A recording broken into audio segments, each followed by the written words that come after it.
Things are changing fast in 2020, and we wanted to address one big facet of those changes, which is many conferences getting canceled this year.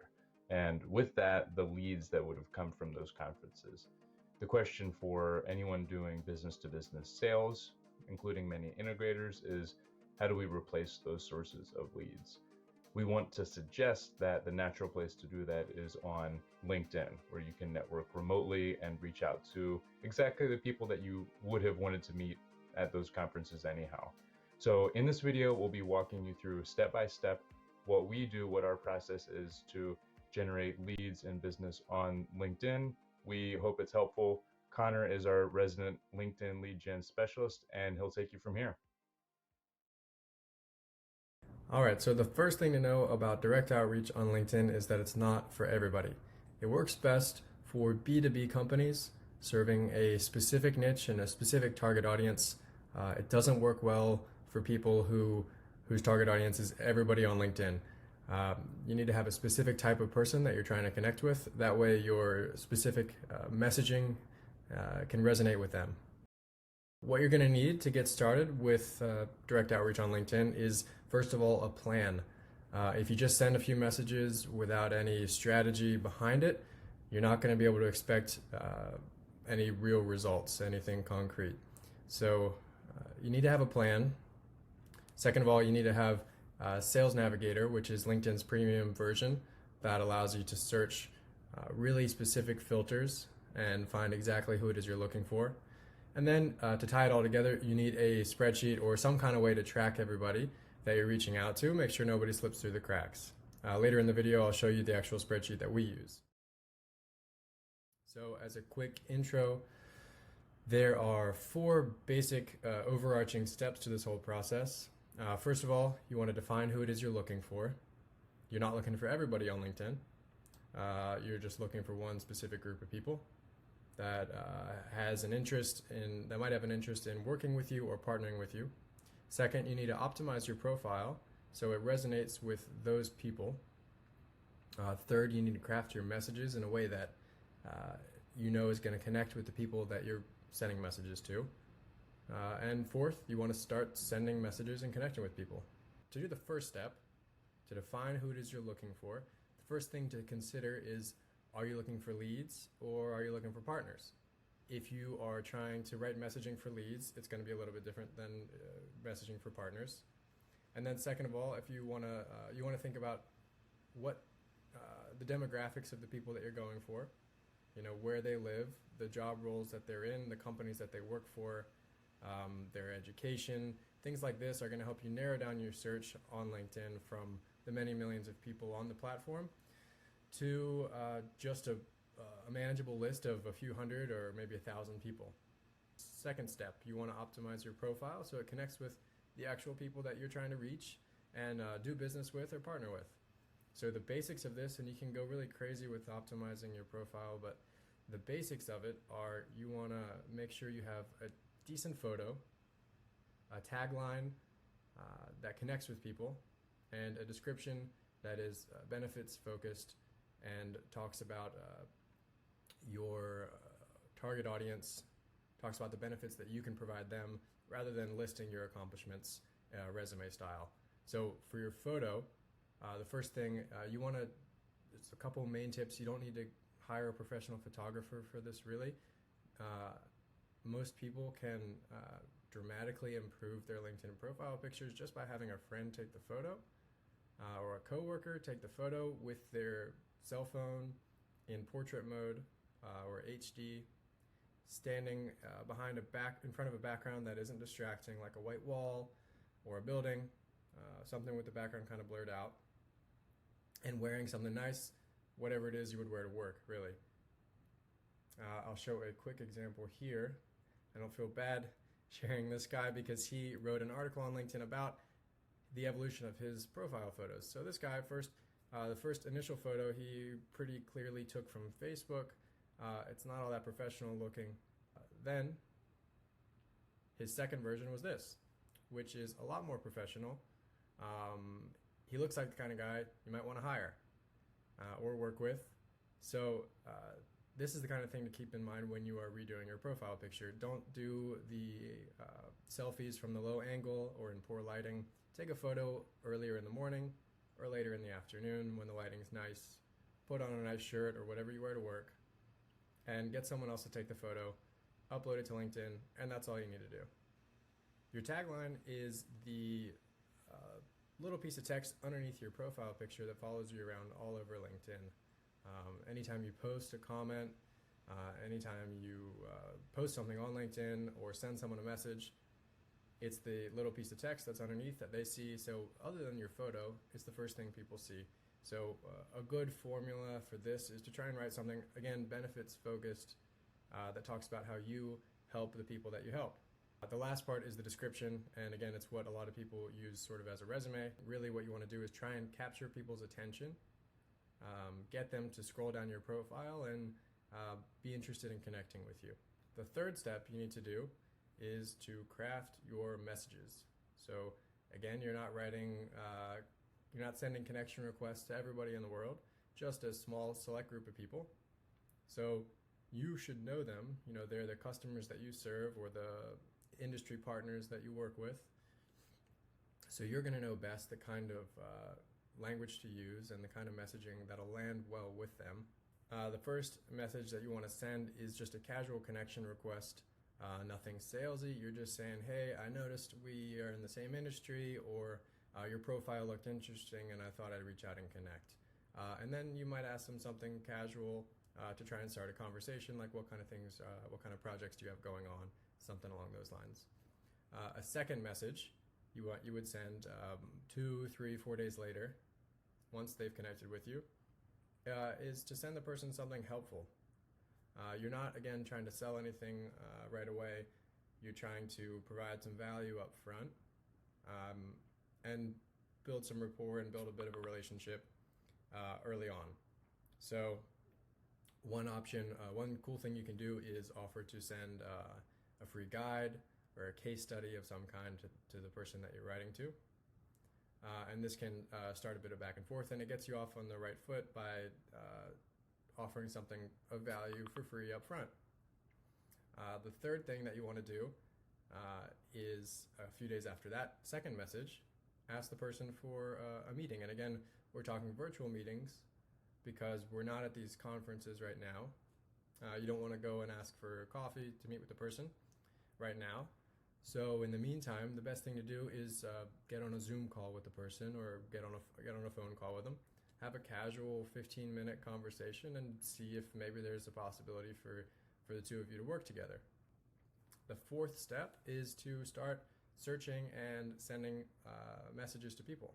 On LinkedIn, you'll go to Sales Navigator up top. What you're going to do is go to the advanced search. You can either search for leads, which are individual people, or you can search for accounts, which are the companies or organizations that they might be a part of. Let's go to leads, and I'll show you what a search might look like.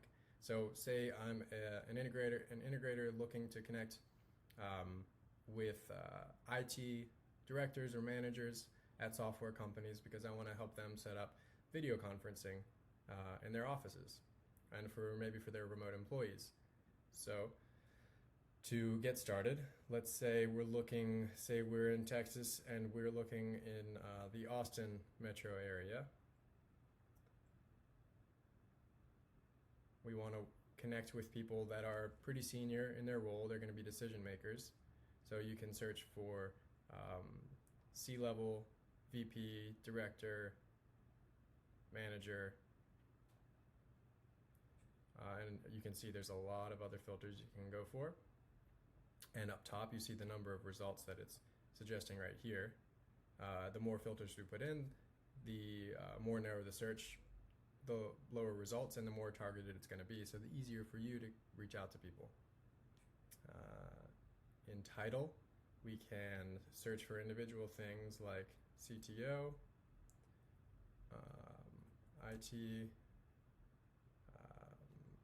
IT manager, or we can do a Boolean search and do this, CTO or IT manager, IT director, Chief Technology Officer. And this allows us to capture some more people because different people write their title different ways on LinkedIn. Say we want to work with companies that are not too small, not too big. So between 11 and 50 and 50 and 200. And you can also filter by groups that they might be a part of, any past companies they've worked at, individual names of their companies. If you're looking for a specific company, you can do that as well. But right now up top we can see we have 691 results. So let's hit search and see who shows up. So immediately you can see how many people fit those criteria just in the Austin area. If you're an integrator looking to connect with IT leaders in the Austin area, you can immediately drill down the millions of people from LinkedIn to 691 people that you can reach out to directly and possibly partner with or do business with. Another way to narrow down the search a little bit is to and prioritize. If you don't want to send messages to everybody or don't have time, you can look at who's posted on LinkedIn in the past 30 days. So in this case, there's 108 people out of the 691 that have been active on LinkedIn and are probably more likely to be receptive or even see your message or your connection request, because not everybody is on LinkedIn all the time like they are with their email. So a good place to start is this little section here, and then you'd move on to the larger search results. You can scroll through, and there's a few cool things you can do here. You can add tags to people. So say you want to remember to follow up with them. All you do is add the tag, and it'll be saved in your account, and you can go back at a later date and quickly find those people. You can also save them as a lead, and you can create different lists to organize those people by the type of lead that they are. You can also switch over to account results to see the different types of companies, to see the same results but in terms of the companies that they work for. So there's a lot of options here. Typically what we do is just look at the leads. It's a little bit easier that way. Once you've sent connection requests to people, you're going to start following up with the couple messages that you've already written in a Google Doc or some kind of notepad. And it's pretty easy. You just follow the steps that we went through before. Connection request, a couple days later, a free offer of some kind, and a couple days later, a quick ask for a call where you can try and start a friendly, casual conversation with the person. So a critical part of all of this is having a place to keep track of the people that you're trying to reach out to so that people don't slip through the cracks. This is a copy of the spreadsheet that we use to keep track of our efforts on LinkedIn. So I'll walk you through it here real quick. It basically just covers some simple information on the individual people: name, position in the company, phone number, email, website, and then allows us a place to take notes on it for visibility with one another. And then also gives us a place to remind ourselves when to check back in with the person or not to check back in. And also this part, the lead score, is from 0 to 5, essentially a gut check of how likely we think we are to end up doing business with the person, 0 being no chance, 5 being either closed or 99% sure it's going to happen. When we do close a deal, we move them down to this section, the closed section. That way, again, they're not in the main list. We don't have to we know that we don't need to follow up with them. And again, if the person or the company is not a good fit for whatever reason, we also move them to the section down below, which is the disqualified section, which just again tells us not to keep following up with them. So a couple parting thoughts. Remember, you want to be targeted. You're not trying to connect with everybody in the world. You only want to connect with a specific type of person that you know you can help, or you know might benefit from having some kind of a professional partnership with you. Second, you want to be patient. This takes time and a lot of manual outreach, but it does work. one thing that might help to cut down on some of your own time is if you can have an assistant or someone else on your team do some of the initial searching and initial connection request for you. That way you can follow up with people who engage with you. The last note is to just keep refining. You know, if people are connecting better with certain messages that you send, you can start sending those more often. You can also just improve the messaging overall as you go. You'll find that people are gonna connect with certain things that you say more often than other things, and as you go, you'll get better and better at it and get better results. Final note here: if you want to download the step-by-step instructions that we just went through, our show notes, and have access to the spreadsheet that we went over, just click the link on the video or down below in the description to download. And also, if you're interested, we're going to be making more videos along these lines to try and help you connect with people and network outside of the big events that aren't happening right now. So if you're interested in that sort of content, just click the subscribe button below. Thanks.